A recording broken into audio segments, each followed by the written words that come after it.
اگر آج دل بوجھل ہے، اگر نماز میں دل نہیں لگتا، اگر آنکھوں میں حیا کم ہو گئی ہے، یا تو اس بات کی علامت ہے کہ دل توبہ کے پانی سے غسل مانگ رہا ہے۔ حضرت علی رضی اللہ تعالیٰ عنہ کا قول۔ حضرت علی رضی اللہ تعالیٰ عنہ فرماتے ہیں، سب سے بڑا گناہ وہ ہے جسے انسان معمولی سمجھے۔ اس قول کی تفصیل پر ذرا غور کیجئے۔ حضرت علی رضی اللہ تعالیٰ عنہ ہمیں خبردار کر رہے ہیں کہ اصل خطرہ گناہ کا ہو جانا نہیں، بلکہ گناہ کا معمولی لگنے لگنا ہے۔ جب دل یہ کہے کوئی بات نہیں، سب کرتے ہیں، اللہ غفور ہے، تو سمجھ لیجئے کہ دل بیمار ہو رہا ہے، کیوں نہ کہ زندہ دل ہمیشہ شرمندہ ہوتا ہے، اور شرمندگی ہی توبہ کا پہلا دروازہ ہے۔ یہ تھا دل کا توبہ کے پانی سے غسل کرنے کا پہلا بیان، جہاں انسان گناہ کو پہچانتا ہے، شرمندہ ہوتا ہے اور توبہ کے لیے دل کو تیار کرتا ہے۔ بیان کے اگلے حصے میں ہم نے دل کی بیماری کو پہچاننا ہے۔ ہم نے جاننا ہے کہ دل پر گناہوں کی تہ کیسے جمتی ہے۔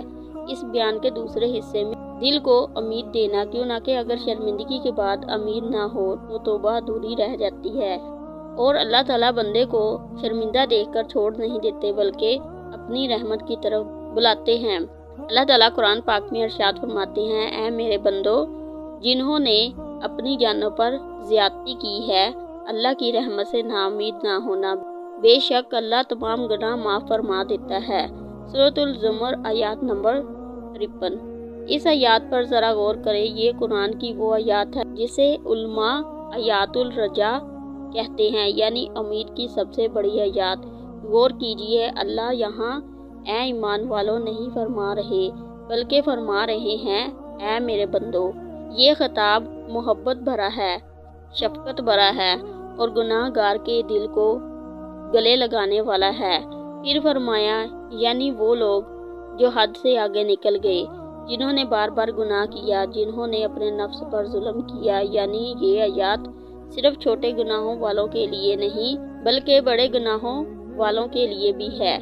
پھر فرمایا، اللہ کی رحمت سے مایوس مت ہو۔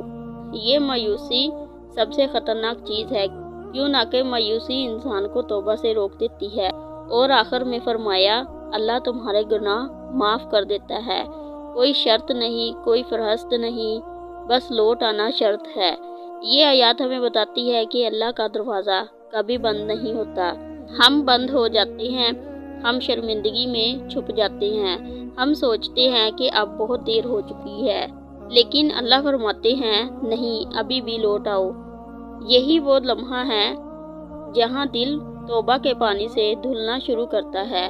نبی کریم صلی اللہ علیہ وآلہ وسلم فرماتے ہیں، اللہ اپنے بندوں کی توبہ پر اس شخص سے بھی زیادہ خوش ہوتا ہے جسے ویران صحرا میں اپنی کھوئی ہوئی سواری مل جائے۔ صحیح مسلم شریف میں۔ اس حدیث کو سمجھنے کے لیے ذرا اس منظر کو دل میں لائیں۔ ایک انسان ویران صحرا میں، نہ پانی نہ سایہ، اور اس کی سواری جس پر اس کا سامان اور جان کا سہارا تھا وہ گم ہو چکی ہے۔ اب وہ شخص موت کے قریب ہے اور اچانک اسے وہ سواری مل جائے۔ اس لمحہ کی خوشی الفاظ میں بیان نہیں کی جا سکتی۔ نبی کریم صلی اللہ علیہ وآلہ وسلم فرماتے ہیں، اللہ کو اس بندے کی توبہ پر اس سے بھی زیادہ خوشی ہوتی ہے، یعنی ہم اللہ پر بوجھ نہیں ہیں، ہم اللہ کے لیے قیمتی ہیں۔ یہ حدیث دل کی وہ گرہ کھولتی ہے جو یہ کہتی ہے، اللہ مجھ سے ناراض ہے۔ نہیں، اللہ ناراض نہیں، اللہ منتظر ہے۔ جب بندہ یہ سمجھ لیتا ہے کہ اللہ خوش ہوتے ہیں تو توبہ کرتے ہوئے اس کے آنسو ڈر کے نہیں، محبت کے ہوتے ہیں۔ یہی آنسو دل کو دھو دیتے ہیں، یہی آنسو دل کا غسل ہے۔ حضرت علی رضی اللہ تعالیٰ عنہ کا قول۔ حضرت علی کرم اللہ وجہ فرماتے ہیں، دلوں کی سختی گناہوں کی کثرت سے ہوتی ہے۔ حضرت علی رضی اللہ تعالیٰ عنہ ہمیں سمجھا رہے ہیں کہ دل کی سختی اچانک نہیں آتی، یہ آہستہ آہستہ آتی ہے۔ جب گناہ کے بعد توبہ نہ ہو، جب دل کو دھونے کی فکر نہ کی جائے۔ لیکن خوشخبری یہ ہے کہ جس طرح گناہوں سے دل سخت ہوتا ہے، اسی طرح توبہ سے دل نرم بھی ہو جاتا ہے۔ دل کا نرم ہونا اللہ کی سب سے بڑی نعمت ہے۔ یہ تھا دل کے غسل کے بیان کا دوسرا حصہ، جہاں بندہ مایوسی چھوڑ دیتا ہے، اللہ کی رحمت کو پہچانتا ہے اور امید کے ساتھ توبہ کی طرف بڑھتا ہے۔ دل کا توبہ کے پانی سے غسل کرنے کا پہلا حصے میں تھا کہ ہم نے دل کی بیماری کو پہچانا، دوسرے حصے میں اللہ کی رحمت کو پہچانا۔ اب تیسرا حصہ سب سے اہم ہے، کیوں نہ کہ توبہ صرف زبان سے نہیں ہوتی اور نہ ہی صرف آنسوؤں سے ہوتی ہے، بلکہ توبہ تب مکمل ہوتی ہے جب دل واقعی بدلنا شروع ہو جاتا ہے۔ یہ حصہ دل کے غسل کا آخری اور سب سے گہرا حصہ ہے۔ اللہ تعالیٰ قرآن پاک میں ارشاد فرماتے ہیں، اور وہی اللہ ہے جو اپنے بندوں کی توبہ قبول فرماتا ہے اور برائیوں کو معاف کر دیتا ہے، اور جو کچھ تم کرتے ہو اسے خوب جانتا ہے۔ سورۃ الشعراء آیات نمبر 25۔ اللہ تعالیٰ نے 3 بہت گہری باتیں فرمائی ہیں اس آیات پہ۔ پہلی بات، اللہ خود توبہ قبول کرتے ہیں، یعنی توبہ کسی فرشتے کے ہاتھ میں نہیں، کسی انسان کے اختیار میں نہیں، بلکہ براہ راست اللہ کے سامنے جاتی ہے۔ دوسری بات، اللہ صرف معاف ہی نہیں کرتے بلکہ سیئات یعنی برائیاں مٹا دیتے ہیں۔ اس کا مطلب یہ ہے کہ توبہ کے بعد وہ گناہ اللہ کے ہاں باقی نہیں رہتے۔ تیسری بات، اللہ جانتے ہیں کہ ہم کیا کرتے ہیں، یعنی توبہ صرف الفاظ کا نام نہیں، اللہ نیت کو بھی جانتے ہیں اور ارادے کو بھی۔ یہ آیات ہمیں سکھاتی ہے کہ سچی توبہ دل کے اندر خاموش تبدیلی لے کر آتی ہے۔ جب بندہ توبہ کرتا ہے اور اللہ اسے قبول کر لیتے ہیں تو بندے کی زندگی میں آہستہ آہستہ تبدیلی آنا شروع ہو جاتی ہے۔ وہی آنکھ جو گناہ دیکھتی تھی جھکنا سیکھ جاتی ہے، وہی زبان جو سخت بولتی تھی نرم ہو جاتی ہے۔ یہ تبدیلی کسی ایک دن میں نہیں آتی، لیکن یہ اس بات کی علامت ہوتی ہے کہ دل واقعی ہی دھل چکا ہے۔ نبی کریم صلی اللہ علیہ وآلہ وسلم نے فرمایا، آدم کی اولاد کا ہر فرد خطا کار ہے، اور بہترین خطا کار وہ ہے جو بار بار توبہ کرتے ہیں۔ سنین ترمذی شریف میں یہ حدیث ہم سے فرشتوں کا معیار نہیں مانگتی بلکہ انسان ہونے کی اجازت دیتی ہے۔ نبی کریم صلی اللہ علیہ وآلہ وسلم یہ نہیں فرما رہے کہ بہترین انسان وہ ہے جو کبھی گناہ نہ کرے، بلکہ فرما رہے ہیں بہترین انسان وہ ہے جو گناہ کے بعد پلٹ آئے۔ اس حدیث میں توابون کا لفظ آیا ہے، یعنی بار بار توبہ کرنے والا۔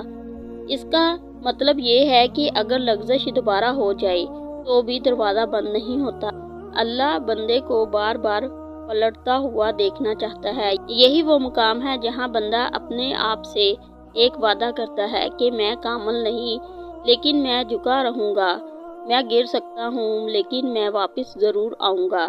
یہی وعدہ دل کو زندہ رکھتا ہے۔ حضرت علی رضی اللہ تعالیٰ عنہ کا قول، حضرت علی کرم اللہ وجہ فرماتے ہیں، توبہ میں جلدی کرو کیوں نہ کہ موت اچانک آتی ہے۔ حضرت علی رضی اللہ تعالیٰ عنہ ہمیں وقت کی قدر سکھا رہے ہیں۔ ہم اکثر کہتے ہیں کل توبہ کر لیں گے، پھر توبہ کر لیں گے، لیکن موت اجازت نہیں لے کر آتی۔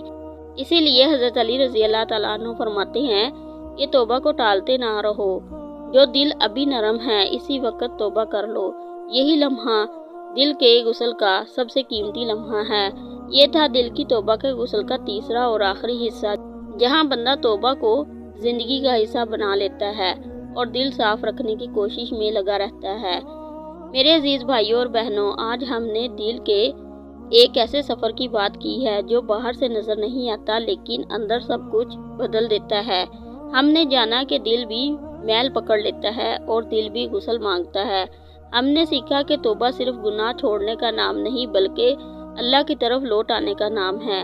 یہ لوٹنا مایوسی سے امید کی طرف، غفلت سے یاد کی طرف اور اندھیروں سے روشنی کی طرف ہوتا ہے۔ آج اگر آپ کے دل میں ذرا سا بھی بوجھ کم ہوا ہو، اگر آنکھ نم ہوئی ہو، اگر دل نے کہا ہو اللہ مجھے معاف کر دے، تو سمجھ لیجئے کہ آج دل کا غسل ہو گیا۔ یاد رکھیں، دل کی صفائی ایک دن کا کام نہیں، یہ زندگی بھر کا سفر ہے۔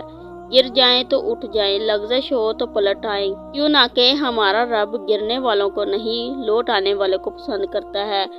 اب ہم سب مل کر دعا کرتے ہیں، اے اللہ ہم تیرے در کے فقیر ہیں، ہم مانگنے آئے ہیں اور تیرے سوا کہیں جانے کا راستہ نہیں۔